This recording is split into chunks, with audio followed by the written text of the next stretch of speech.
This dark and narrow passage leads to St. James's Place. Well, let's find the spot where Edow's body was discovered. Nothing of interest here. Okay, so he said it was around here somewhere. The end of this passage. Maybe it was just... Oh, hello. Wow, that's a lot of... Oh, hello. Watson, we are now in the exact spot where poor Eddowes tragically ended her days. I'd say Eddowes. This spot is very dark, Holmes. That is probably why our murderer chose it. Let's see. We'll need a lantern. Oh. I need to find one? Move the lamppost. Oh, hello. There we go. Have a lantern.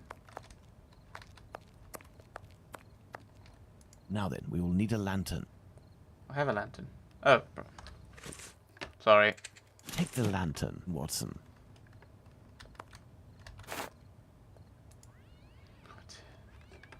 Do these objects spread out by the victim remind us of anything, Watson? Pastels. Items are meant for a woman. Belong to the victim. Murderer searched her. A thimble is located right beside one of the victim's hands, just like Chapman's sachet of pills and Stride's pastels. The head is turned towards the left. The murderer must have been on the right side of his victim. Let's look at her from the front. Oh my goodness. Oh, this is horrific. Good thing I'm recording this before going to bed. The eyelids were cut off. The nose was cut. The cheeks were slashed to make them thinner. The cheeks were slashed to make them thinner. Absolutely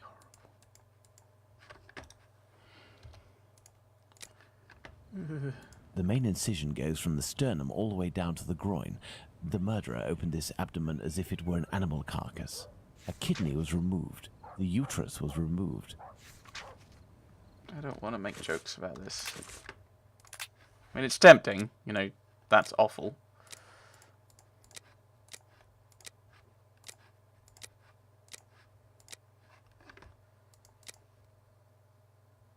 New anatomy. Shouldn't have said that. Other thimble in her hand.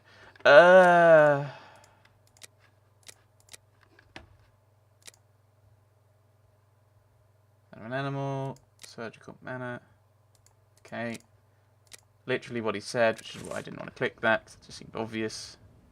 Part of this apron is missing. We will follow up on that shortly. These intestines were pulled out altogether to grant access to the abdomen. Oh, The head is turned towards the left. oh, there's something I've missed here, is there? Fur. There is but one wound, Watson. It goes from the left side and descends in a slight oblique towards the right side. Am I done now? Please tell me I'm done now. I think I'm done. Ugh.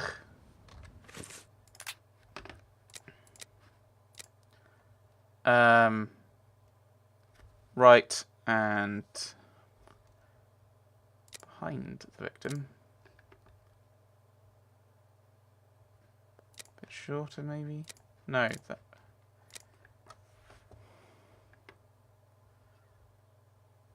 Right-handed. Oh, apparently not. Left. Ambidextrous. No. Left-handed. No. So this is wrong. Oh, fierce and instantaneous. Because then that's right-handed. It's a slash going down. That's not true. That's not true. That's the same way as Lestrade. Maybe one and the same. Piece of the apron was cut. Unfeeling. Now, let's imagine this bloodless corpse resting on the cobblestones, Watson, and interest ourselves in what it might teach us. Isn't that what I've just done? Isn't that what I've just done? Now, let's imagine this bloodless corpse resting on the cobblestones, Watson, and interest ourselves in what it might teach us. Oh, there's something left to do, is there? The inside of the thighs is clean. Once again, there were no sexual relations between the victim and her murderer. My goodness, Holmes, it was a slaughter. Yes. Understand, Watson, that our killer had neither the time nor the conditions to bother with the niceties. He had no more than 7 or 8 minutes at most to kill the woman, open her up, and all the while in total darkness. Holmes, it's a woman, a poor victim you're talking about. Consider all the time this man lost and the risks that he actually took by cutting the victim's face and the lower abdomen in around 20 precise spots, especially the lungs and the liver. These attacks, which I considered gratuitous, are in fact nothing of the sort and have as much sense as the removal of the organs. Watson, we must now consult our timeline. We began in Dutfield's yard, but this time we will try to recreate the actions of certain people, in this case those of the 2 policemen. Right. 1:30 enters Mitre Square. 1:30 a.m. PC Watkins didn't see the corpse while on his rounds. If PC Watkins did his rounds properly, and there is no reason to doubt this was the case, as he discovered the corpse a quarter of an hour later, the murder hadn't yet taken place, and there was no one in Mitre Square, unless they were hidden among the shadows. Enter Mitre Square via Mitre Street, Watson, and stop and try to see me with the lantern. I will be where poor Edow's corpse was. Okay, that makes sense, but I don't know why they randomly cut. I control Watson.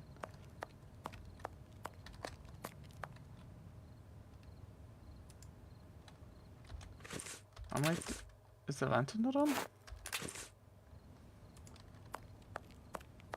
I see you, Holmes. Perfect, Watson. Let's look at our timeline, Watson. Watson. Very good, Watson. Thus we can categorically state that the murder had not yet occurred at 1:30. Yes. 1:35, man and woman are in discussion at the church passage. 1:35 a.m. A man and a woman are arguing at the entrance of Church Passage. The man came from Aldgate. Did he? Are we assuming that because the butcher was very kind of like, oh, these people? 1:42. PC Harvey arrives in Mitre Square. 1:42 a.m. PC Harvey arrives in Mitre Square. It should be noted, Watson, that the constable didn't enter Mitre Square. He could not have seen the corpse lying on the ground. But would he have been able to see a man sitting or standing? Go to the Church Passage entrance, then come back and try to see me while holding your lantern. I will stay at the spot where the victim was discovered. Wait, what am I doing? I can see you. I thought I didn't enter Mitre Square. What am I doing again? Well, let's read this again, because that makes no sense. Constable didn't enter Mitre Square, go to Church Passage entrance, then come back. So I meant to go this way. To here. And then I'll just run back.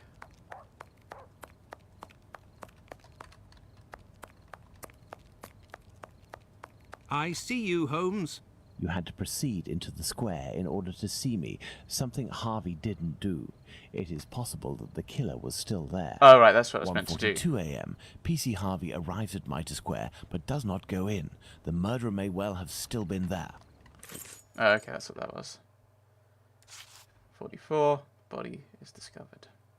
1:44 a.m. The body is discovered.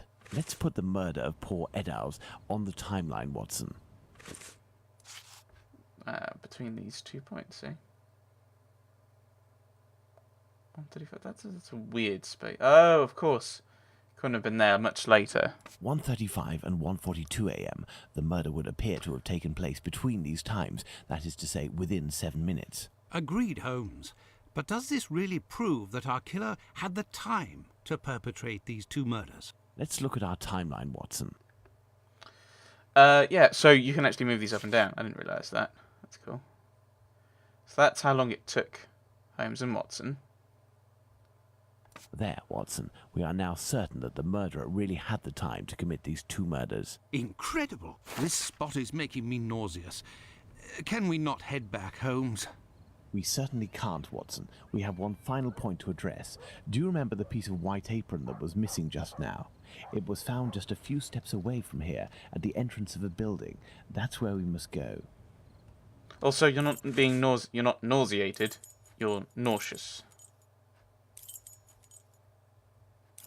Let's go. To Golston Street. There's the spot, Watson. By night, Goulston Street is deathly silent, which will permit us to carry out a fair few experiments. Let's find the entrance where the piece of the victim's apron and the mysterious chalk message were found. Which was where? Oh, right. Look at these signs, Watson. We are in the Jewish High Street. Oh, yeah. Hello. There's the spot where the apron and the message were found by PC Long. Now, let's recreate the scene. Remember, Watson, it was raining that night. Find me something with which to mimic raindrops hitting this wall while I write something with my chalk. The Jews are not the men that will be blamed for nothing. But what does it mean? What am I doing again? Have you found something for us to pour water from, Watson? Find a container and some water. Let me remind you that it's night time and the street is deserted, Holmes. Right, so we're looking for like a tin or some kind of can or whatever. The boxes are not going to be particularly good at containing water. I have no reason to go that way. We've exhausted our possibilities.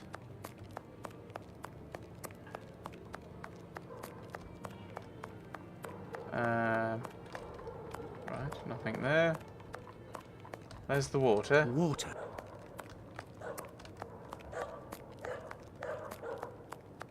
I have no reason to go that way. Right, okay. And assume he's stood in such a way that I can't get through there. I mean, I could try and get through there, but let's work on a logical, an assumption that's fairly logic. That may come in handy. Who knows?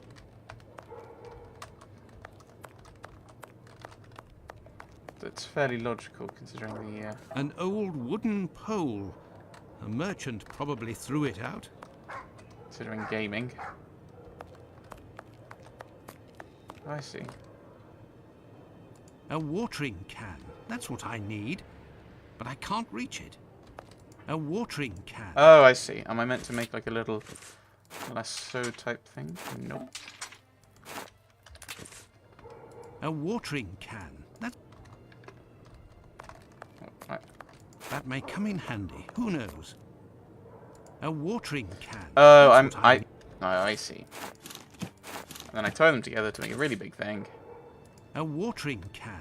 That's what I... What do you mean you can't reach it? A watering can. What do you mean you can't reach it? What?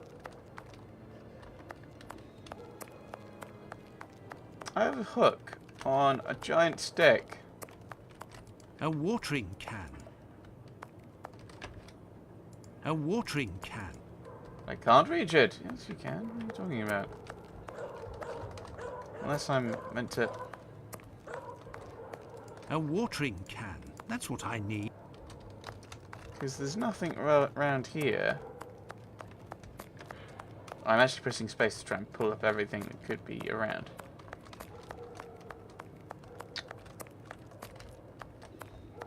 Oh, I can go up I here. have no reason to go that way. Okay, I can't. Oh, is there a way up through here? No. Right, let's talk to Holmes. Maybe he can help. I think he's slightly taller than me. Have you found something for us to pour water from, Watson? Yes, I have found it. I don't have it in my possession, but I have no reason to go that way. this is a puzzle game. There's probably a really good reason to do that. Water. Is. What? Oh, what?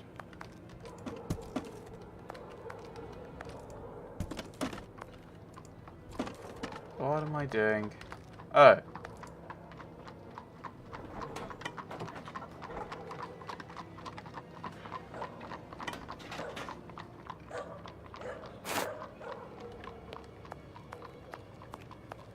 the water... Where's the water again? It's all the way down here, isn't it? Ugh.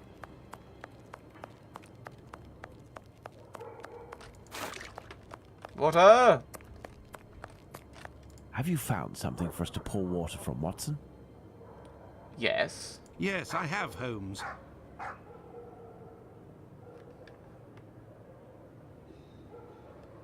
If this message were written by the killer, then it would have been lying in this entrance for up to 35 minutes before being discovered. Let's find out in what state it must have been. This message could not have withstood an entire night in the rain. During the investigations carried out on the night of the double murder, PC Hulse inspected the entrances of this street around 2:20 a.m. and confirmed to have seen nothing out of the ordinary. At 2:55 a.m., 35 minutes later, PC Long found Catherine Edow's piece of apron and the message in chalk. This message would not have withstood a whole night in the rain, as had I continued to water it for a little longer, I would certainly have erased it. It was written, therefore, at the moment when the piece of apron was dumped. This substantiates PC Hulse's statement, which stated he had seen neither of these during his rounds. After its discovery, it was guarded and protected from the rain, which was subsiding, which explains why it was still legible when it was erased at 5:30. My dear Watson, when you met P.C. Smith on his rounds in the street, where was he? On the pavement or in the middle of the road? In the middle of the road, Holmes, without a shadow of a doubt.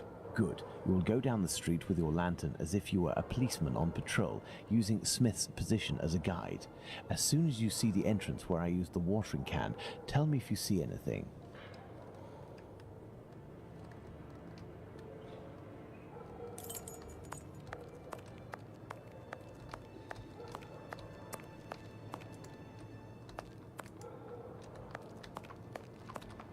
I've actually got a There, Holmes. From here, I can see something written.